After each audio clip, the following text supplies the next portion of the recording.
After answering nearly 40 Quest questions in my last FAQ video, there have been a load more in the comments about Quest, Quest 2, Facebook and virtual reality, and I'm answering 50 more right now.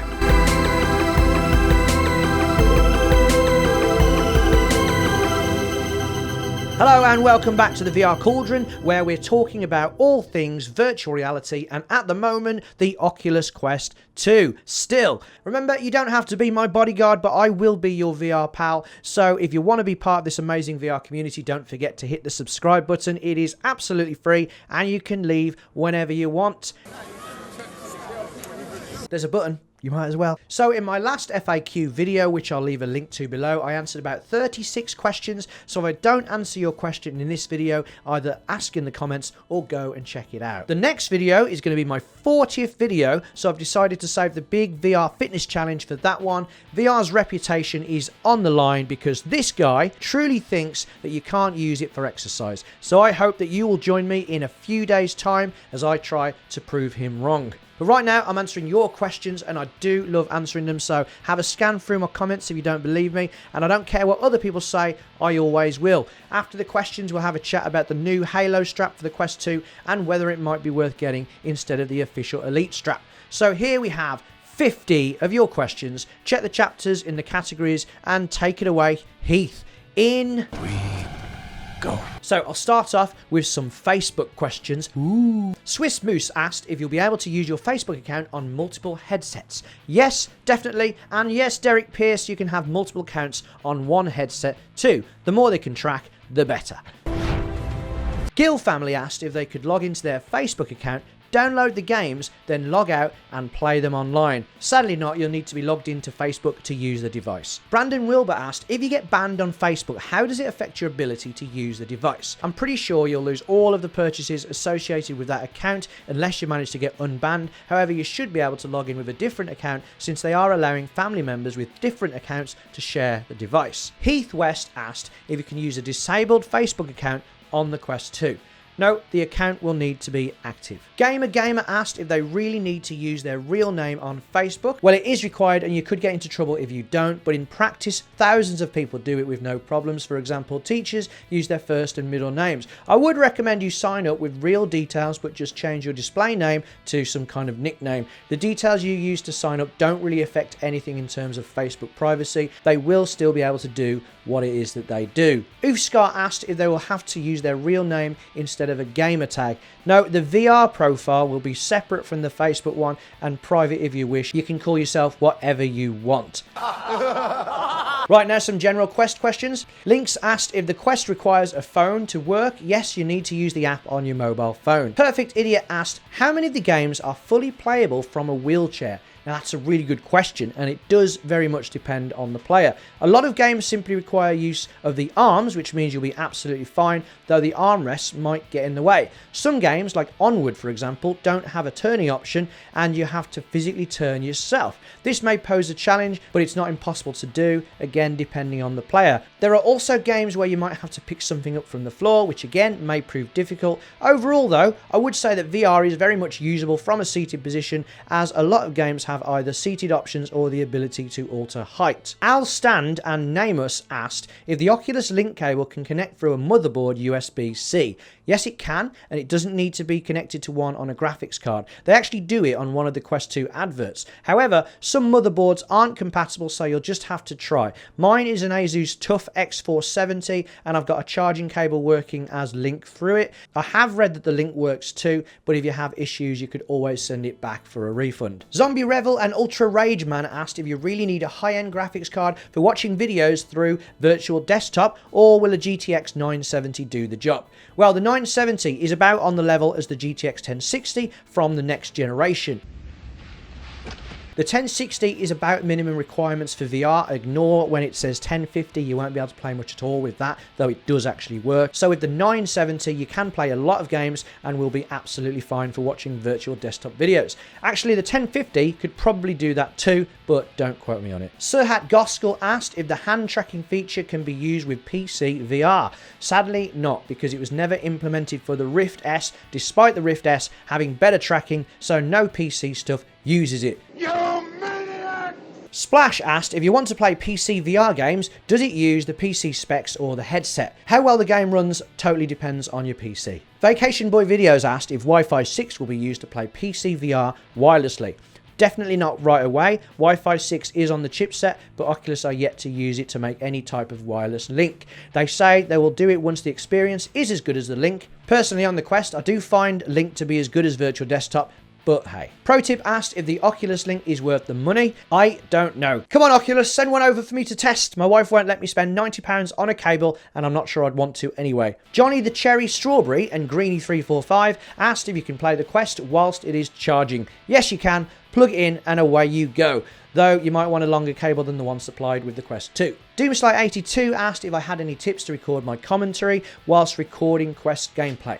As many of you know, you can record on your Quest, but it doesn't pick up the mic. And as far as I know, this will still be a problem on the Quest 2. I wanted to shout out a YouTuber who gave me this idea, but then his username slipped my mind and it still has. It sounds like... No, I haven't got it. So you'll know who you are if you hear this. I use my phone with the earphones that came with it. Since they have a microphone on them, I audio record and then put the phone in my pocket and hook the earphones around the neck of my shirt like that. I wanted to look into getting some Bluetooth earphones to do it, but sometimes they don't work and don't sound very good. The best quality mic seems to be the mod mic, which is something you stick on your Quest, and then it sends the audio wirelessly to your computer for you to record there. A great VR YouTuber called The Mystical has reviewed that, but it's too expensive for me, so I'll put a link to his video in the description. Timtio Ari asked if you can stream Quest gameplay so that other people can see what's going on. Yes, you can using Chromecast. You can also stream to your phone, and also using a very cheap program in the Microsoft Store called Air Receiver, you can stream to your computer as if that's a Chromecast too. Peter VDH asked if they should wait for the next Rift S since they only play Steam games. I don't know if it matters now. Is it this? Sadly, the Rift S is no more, and Oculus are fully in with the Quest 2 as a mobile and a PC VR headset. For your PC VR options around the same price as the Quest 2, check out my last but one video, but I do believe the Quest 2 will be very good at PC VR, and I assume, since you're waiting for Rift S, that you're okay with the Facebook account. The Newt79 asked, now that the Rift S has been discontinued, will more games be compatible with the Quest 2 going forward? Well, developers see the Quest as a very much bigger market than PC VR, so where possible, they will prefer to make games for the Quest platform rather than the PC. So hopefully, yes. Jasargu asked if they were to plug the Quest into the PC, will the Quest processor work with the graphics card on the PC? No, not in terms of pushing the graphics in the games. The Quest processor's main job in this case is to uncompress or decompress the video feed coming from the PC ready to be displayed inside the Quest, and it's pretty busy doing that. Axe Arms asked if a VPN will work on Quest. Yes, it can. I've not done it, but a great YouTuber called BMF has, and I'll leave a link to his video below. Roy Hoy asked if 90 degrees FOV is enough. It can be, but it's a bit small, but no matter what FOV I have, I'll always want. Tito asked, Quest 2 but mobile only or Xbox Series X? Good question, but I'd still choose VR even without PC VR. That Wolf asked if it's worth jumping from the CV1 to the Quest 2. I'd say yes, but keep the CV1 for now. The original Rift has so many good things going for it, like perfect lighthouse tracking, the nice headphones, a 90Hz screen, and the comfort. The only thing it's really missing is the higher resolution, so it's a shame that it can't just be upgraded. Quest 2 will eventually get 90Hz, but it's 72 right now, and the resolution will be fantastic. So at the moment it is very good at PC VR, but soon it will be amazing. Brandon R asked if the Quest 2 will have lower latency because of the XR2 processor. Well, it should, assuming the same amount of data being transferred, but the Quest 2 will be able to display a higher resolution and more frames, so we'll see how it compares when it has to decompress all of that extra data. Illegal Alien Games asked, would I be able to hook up my Quest to my PS4? Sadly not. It can only be connected to a PC to play PC VR using a link cable or virtual desktop, or the official £90 Oculus link cable. Fraser McNaughton asked what I would recommend for glasses wearers for those buying the Quest 2. Well, I am happy to say that just like the Quest 1, the Quest 2 comes with a glasses spacer, which is a small piece of plastic that sits between the Quest 2 and the facial interface to give you a little more room inside. It does slightly reduce the FOV as you're further away from the lenses, and it doesn't guarantee that your glasses won't hit the lenses. Currently in the Quest 1, I'm absolutely fine without the spacer, but when I exercise I do use contacts, as my glasses will steam up. Widmo VR supply prescription lens inserts, so you no longer need the glasses, and they come highly recommended. Rick Hutchcroft asked if you can use the prescription lenses from the Rift S on Quest 2. I haven't tried them personally, but people who have bought them from Widmo VR have said that they both work for the Quest and the Rift S. I can also confirm that Quest lenses work for the Quest 2. Given Ferney has a CV1 and a 1060 GTX and asked how would it compare to the standalone Oculus Quest 2. Well, the Quest 2 has a much higher resolution than the original CV1 Rift, but is still less powerful than your computer with a 1060. So whilst graphically the games won't look as good, it will look sharper and text will be easier to read. But don't forget that you can use the Quest 2 for PCVR as well. Asked if the strap is interchangeable between the Quest 1 and 2. No, they have different connections. Claudio asked, with 63mm IPD, will he see the edges of the screen? No, you won't. Apparently those who have the upper setting, though, will. I'll test that out for sure when I get it. Henry Shaw has a 56mm IPD. Will he be okay on the 58 setting? You should be, but everyone is different and some people can get eye strain even if they're a millimetre out. Personally, I seem to be able to use the Quest 1 on a massive range of IPDs for some reason. Almond Milk asked if full body will be a thing with the Quest 2. Not as it is, as the cameras can't see you. You'd need external cameras or trackers for full body tracking. Sol Harvesting asked if Bluetooth Xbox controllers will work with the Quest 2. Well, you can get controllers to work, but they don't really work properly, so I will say no. Expenize asked if you can use virtual desktop on Quest 2. I'm pretty sure you can, and it will be one of the first things I test when mine arrives, so stay tuned. Run. Asked, will silicone covers and controller grips be usable on the Quest 2? Now, I've seen people place grips over the Quest 2 controllers, and they're usable, but they aren't a snug fit, as the Quest 2 controllers are a bit fatter. As for the silicone facial covers, they are designed to fit the Quest 1 perfectly, so I very much doubt it, but I will test it for you. Maybe you can kind of jimmy it on. Be sure to stop by and ask again after the 13th of October, as I do own one of those covers. Olsen asked if the Quest 2 could be used in place of a computer monitor for doing things like software development. I haven't been able to try it yet, but I think the resolution is going to be absolutely fine for it. And with Oculus bringing out Infinite Office soon with an actual physical keyboard, doing that is definitely on their radar. It's also something that I believe is going to help push VR into the mainstream. A tiny Quest 2 and a keyboard will be a lot more portable than a laptop, especially when you consider the screen real estate that you're going to be able to get inside the headset. Alex Lai asked if you can sideload games onto the Quest 2. Yes, you can. Nigel Burrell asked if Oculus Gallery will be on Quest 2. Sadly, Oculus Gallery is being taken down, but they're improving functionality of the Oculus TV app to take its place. Whether this will be as good, I'm not sure. You can watch 3D movies stored on your PC using Virtual Desktop, and you can even copy over 3D movies to watch them native on Quest. Nikki Queen asked if there is a built-in mic. Yes, there is, and it's decent. Not the best, but fine for talking to people in games, both when you're using it as a Quest mobile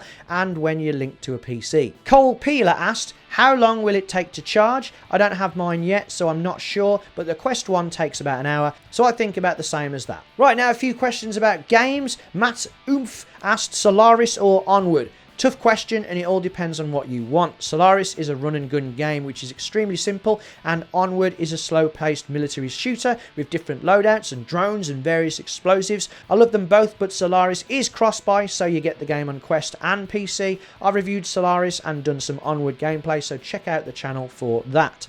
Casper Dudley asked, what is the main difference between Walking Dead Saints and Sinners and Walking Dead Onslaught? Well, the main difference is that Onslaught follows the characters from the TV show, but Saints and Sinners does not. Onslaught is also a PC-only title, whereas Saints and Sinners is launching on the Oculus Quest 2. Onslaught at the moment is also a PC-only title, whereas Saints and Sinners is launching with the Oculus Quest 2 on October 13th. Stokey316 asked if the Oculus Store has sales and do they offer demos. Yes, there are usually a few titles offered on sale each day, and sometimes there are larger sales, though more so on the PC Store. In fact, the PC Store has a lot more sales compared to the Quest Store, but you can actually use this to your advantage using cross-buy. For example, I bought Keep Talking and Nobody Explodes on the PC Store, and if you take a look at the PC Store followed by the Quest Store, you can see that on Quest it costs $10.99, but on PC it's only $3.49. But since it's a cross-buy game, I now have have both for the lower price. It's worth noting that cross-buy is something that developers themselves have to enable, and it is very kind of them to do so. As for demos, there are a few on the store, but it's just the games that came loaded on the Quest 1. Demos aren't being released often. However, you can access a lot more demos using SideQuest, which is an unofficial Quest library that has a lot of games in pre-release alpha and beta states, as well as demos and other programs. I've left a link for installation instructions for that down below. Black Market Honey asked if Steam games can be loaded onto the Quest 2. Sadly not, and it's given me quite a conundrum. Whereas in the past I've always tried to get games on Steam so I can play them on any headset in the future, when I got my Quest I had the possibility of games becoming cross-buy. So now I have Pistol Whip on PC through Steam, but I can't play it standalone on a Quest. Matt Oomph asked if they'll keep releasing cross-buy games if they are discontinuing the Rift S. As long as there is a PCVR store, then yes they will. They still have Oculus PCVR exclusives, so they won't be closing the store anytime soon. However, they might integrate the stores into one store at some point in the future. And like I said earlier, cross-buy is totally up to the developers. Melvin Donker asked if you can get cross-buy with Steam. No, games are never cross-buy with the Oculus Store and Steam. I've heard of developers giving away keys to the games if you can prove you own one of them, but that is totally up to them. Melissa Baudaballer asked if the Quest 2 is good for beginners. Yes, it's perfect. It's easy to use, just like a console. We're nearly at the end of the FAQ, and people have asked, is there a Discord? Yes, there is, where there is already a bustling community of VR lovers. Bonus question from the Discord. Dia asked if he gets a Quest 2 and his friend has PCVR, will he be able to play games with him? Yes, you will. A lot of games are cross-play, but not all of them. For example, Onward, Contractors, Hyperdash, Solaris. Unfortunately, Pavlov isn't. And finally, Hey It's Me asked if this guy answers every question. I try. Well, before I started writing this, I didn't think there were actually going to be that many questions, but there you go. People really want to know about the Quest 2, and it's great because people are excited for it and people are excited for the VR. So I'll finish by talking about that Halo strap coming from VR Panda later this year. They posted some renders that look great, and if the Quest 1 Halo is anything to go by, then it's going to be very comfortable. Personally, I'm not a massive fan of Halo straps. They are very comfortable, but I like to lean back to watch movies sometimes, and I find them too bulky for that. It also means that the headset takes up more space. But VR Panda, if you would like someone to test it for you, I am here for them. But here is what my mate Tim thought of the Halo strap for the Quest 1. Oh, it's so comfy. And with that, we are finally here at the end of the video. If you found this video helpful, don't forget to hit that thumbs up button. And if your question's still unanswered, then ask down below or check out the other video. As soon as I've got my Quest on the 13th, I'll be doing a lot more testing, so I'll be able to answer even more questions then. Remember, if you want to stick around for the VR talk for advice or to help me help others, then don't forget to subscribe. So I've been Al. Thanks for watching the VR Cauldron. Take care of yourselves, and hope to see you next time. See ya!